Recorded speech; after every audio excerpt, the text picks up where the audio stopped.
আজ আমি আপনাদের মাঝে কথা বলবো গবাদি পশুর হঠাৎ পা ফোলার কারণ বা পা ফুলে গেলে করণীয় বা চিকিৎসা বা পা যাতে না ফোলে এর জন্য প্রতিকার। তো গবাদি পশু পা ফোলে হচ্ছে তিনটি কারণে ফোলে। এক হচ্ছে লাম্পি স্কিন ডিজিজ আক্রান্ত করলে, দুই নম্বর হচ্ছে এফিমেরাল ফিভার আক্রান্ত করলে, তিন নম্বর হচ্ছে কোনো কারণে আঘাতপ্রাপ্ত হলে।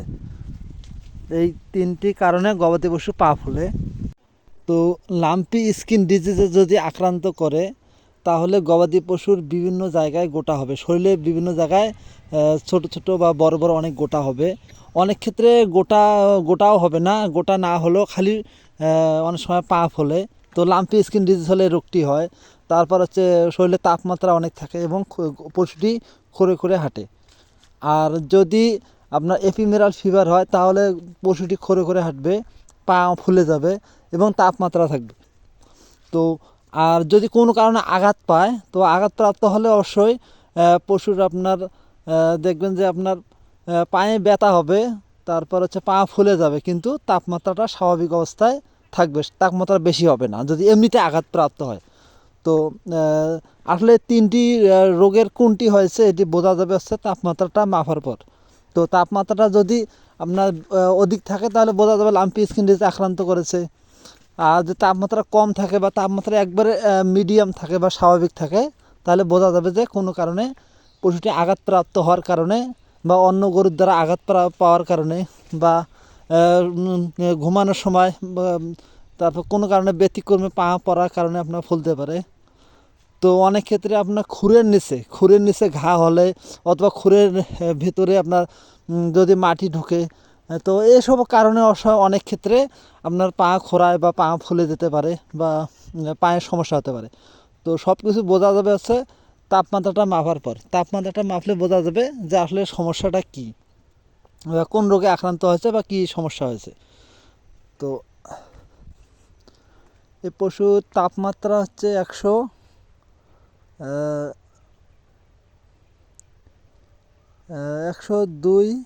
বা 102-এর কাছাকাছি, 2 না, প্রায় স্বাভাবিক, তাপমাত্রা স্বাভাবিক।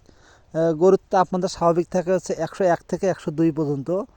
তো এই পশুর তাপমাত্রা হচ্ছে 101-এর একটু বেশি, মানে 102-এর কাছাকাছি। তো এটি স্বাভাবিক অবস্থার তাপমাত্রা, তাহলে এটা নিশ্চিত বোঝা যাচ্ছে যে এটা আপনার আক্রান্ত করছে হচ্ছে কোন কারণে আঘাতপ্রাপ্ত হয়েছে, যে কোনো কারণে আঘাত পেয়েছে, এ কারণে আপনার এই পাটা ফুলে গেছে। তো এটা লাম্পিও না, আবার এফিমেরাল ফিভার যেটা বলা হয় 3 দিনের আপনার যেটা জ্বর বা এই রোগটাও কিন্তু না। যেহেতু তাপমাত্রাটা একবারে স্বাভাবিক তাহলে এটা নিশ্চিত কোনো কারণে আঘাত পাওয়ার কারণে বা চলাচলের সময় আঘাত পাইতে পারে, অন্য গরুর দ্বারা আঘাত পাইতে পারে, অথবা খুরের মধ্যে কিছু ঢোকার কারণে আপনার পা ফুলে গেছে। তো এটা পা ফোলা যেহেতু আপনার ফুলে গেছে, তো চিকিৎসা প্রায় একই, লাম্পির চিকিৎসা, এপিমেরাল ফিভার, তারপর হচ্ছে আঘাতপ্রাপ্ত চিকিৎসা প্রায় সেম। আপনাকে দেওয়া লাগবে অ্যান্টিহিস্টামিন অবশ্যই দিতে হবে। তারপর আপনার দিতে হবে যেমন আপনার ব্যথানাশক যে কোনো একটা আপনার ইঞ্জেকশন আপনার দিতে হবে। তারপর হচ্ছে আপনার আরেকটি দিতে হবে পেনিসিলিন গ্রুপ, পোর্নাফেন অথবা কম্বিপেন, এই জাতীয় কিছু আপনার ইঞ্জেকশন আছে। এই ইঞ্জেকশনগুলো যদি করা হয় তাহলে দেখবেন পাটা তা দ্রুত ভালো হবে, ফোলাটা কমবে।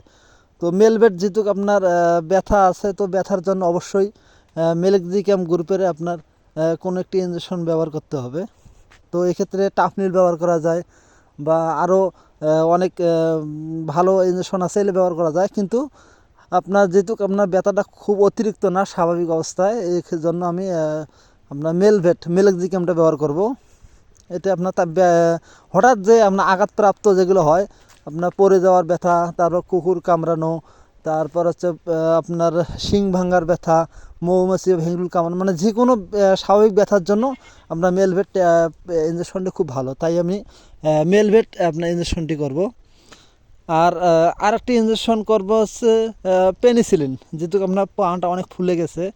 তো ফোলার জন্য আপনার পেনিসিলিন একটি ইঞ্জেকশন অবশ্যই ব্যবহার করতে হবে, যেমন পোর্নাফেন আপনার হচ্ছে 40 লাখ, তারপর হচ্ছে কম্বিপেন 40 লাখ, এরকম কিছু ইঞ্জেকশন আছে। ইঞ্জেকশনগুলো আপনার ব্যবহার করতে হবে। এটি আপনার পেনিসিলিন জাতীয় পেনিসিলিনে কাজ করবে। তাছাড়া আপনার ফোলাফুলি যে কোনো ফোলার জন্য, আপনার ভেঙরুল কামড়ানোর ফোলা বলেন, তারপর মৌমাছি কামড়ানোর ফোলা বলেন, তারপর হচ্ছে আপনার পড়ে যাওয়া ব্যথার কারণে যে কোনো ফোলা অংশ, গলা ফুলার জন্য, তারপর হচ্ছে আপনার যে কোনো শরীরের যে কোনো অংশ ফুলে গেলে এই ফোলার যা কমানোর জন্য এই ইনজেকশনটি ব্যবহার করা হয়।